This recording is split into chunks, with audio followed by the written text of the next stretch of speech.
Welcome to Cam Look, your chance to visit with the Cincinnati Art Museum on a weekly basis. Each Tuesday and Thursday, a staff member or volunteer will present an object from the museum's permanent collection and pose questions for discussion.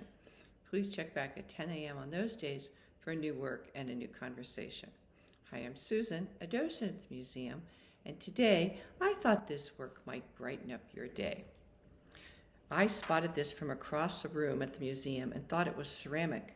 It's actually glass and is titled Aunt Fran's Blanket Basket. It was meant as a tribute to Frances Gladys James, an elder of the Native American Lummi Nation. Here she is surrounded by her works.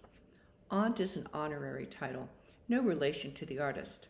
A master weaver and knowledge keeper, she is lauded for preserving and passing on the art of weaving, both cedar bark and wool.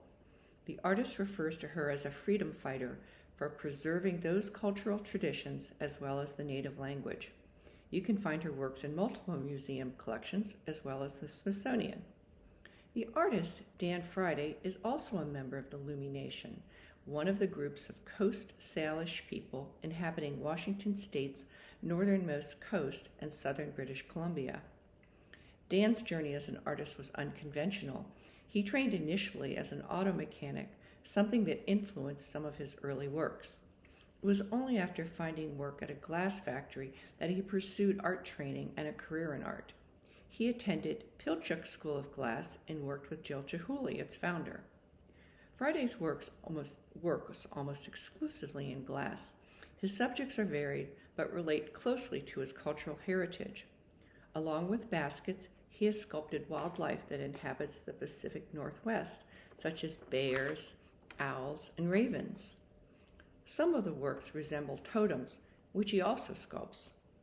Salmon are especially significant for the Lummi, who call themselves people of the sea. Diminished salmon populations have devastated fishing, a traditional occupation, but not lessened their cultural significance. My personal favorites are his works that depict the stone anchors for fishing nets. Curious about how he made this beautiful work? Me too. Friday lectured at the museum's Clearly Indigenous exhibit in late 2023.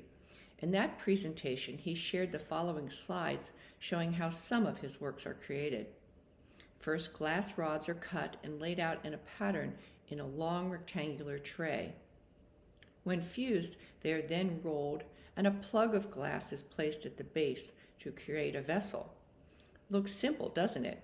It's not. Additional firing and work is also needed. I'm an admirer of the finished product, not an expert on the process.